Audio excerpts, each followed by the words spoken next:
Up next, Providence is called the creative capital, and no wonder. It boasts the Rhode Island School of Design and Museum, Trinity Rep, dozens of galleries, and for nearly 150 years, the Providence Art Club.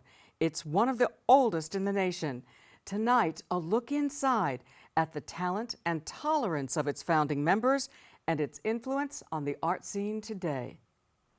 Behind the big green door of the Providence Art Club lies a canvas of contemporary galleries, painting classes, old-world dining rooms, and a collection of works by its members stretching back decades.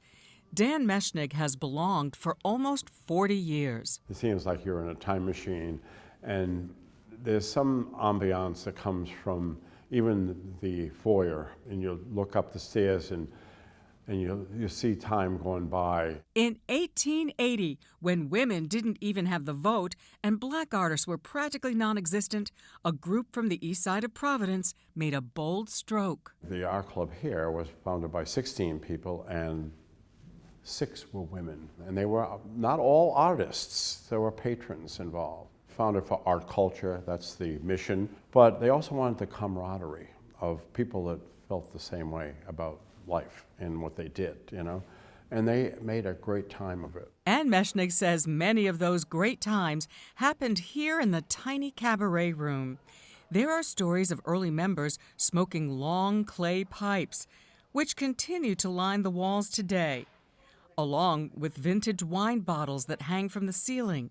Overseeing all the festivities, a devil painted in the rafters.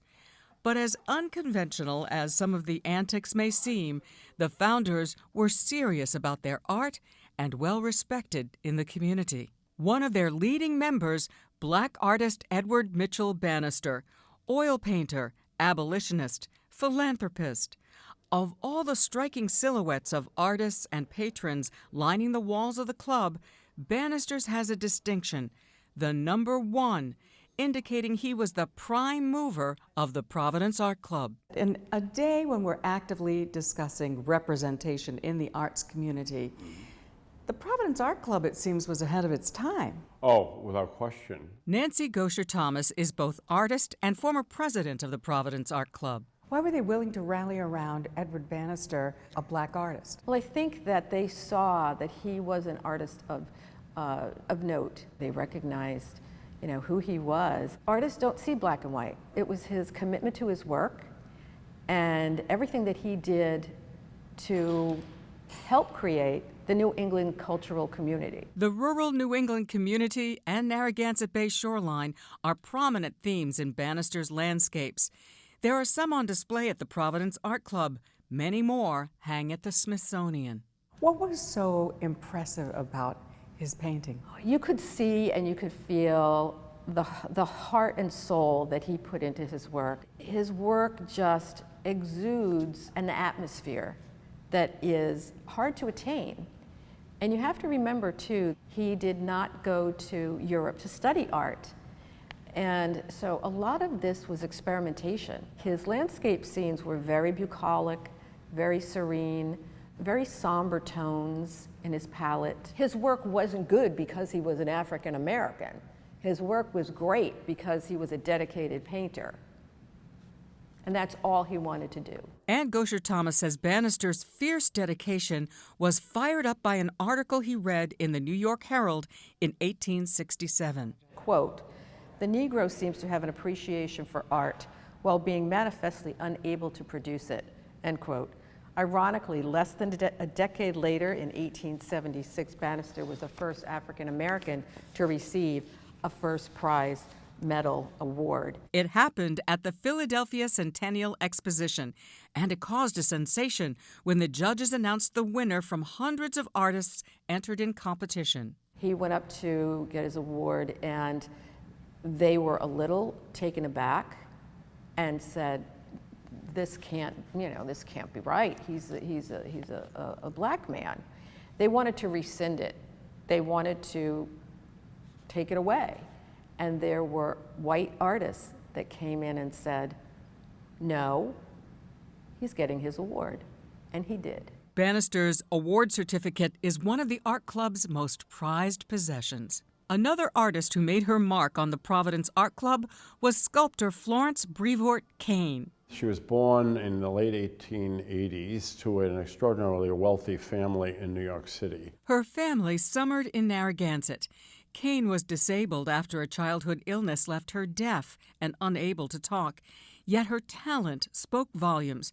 She was sculpting in France when Hitler rose to power and started stealing artwork. Her father realized what was happening, and he wanted her home.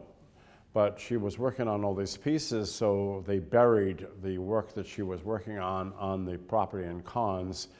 And when the war was over, they sent an agent back and they uncovered all of that work, and it was sent back to the United States. Well, she became a member in the late 1940s. She was readily accepted. Kane's sculptures are prominently displayed in the Angels Lane room at the art club. There are horses, a likeness of her baby brother, and other works. Her bust of President Eisenhower resides in the White House. And when Kane died, she left a substantial bequest, starting the endowment for the art club.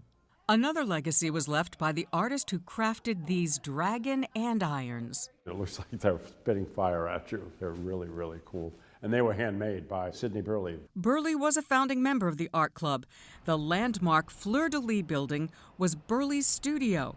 It is one of the 4 historic buildings that house the Providence Art Club. Inside the Fleur-de-Lis, Burley continued his dramatic dragon theme. Upon his death, Burley willed the property to the art club with the stipulation it must always remain an artist's studio. Currently, Anthony Tomaselli is the artist in residence. Popular Rhode Island painter Maxwell Mays also worked in this studio on story-like depictions of New England scenes. The Providence Art Club celebrates its members and patrons, present and past. A current project is honoring the life of Edward Bannister.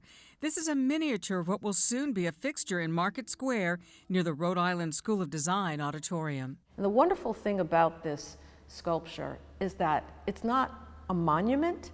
He's not standing on a pedestal looking down at people. He's actually sitting on a bench, kind of waiting for people to sit next to him.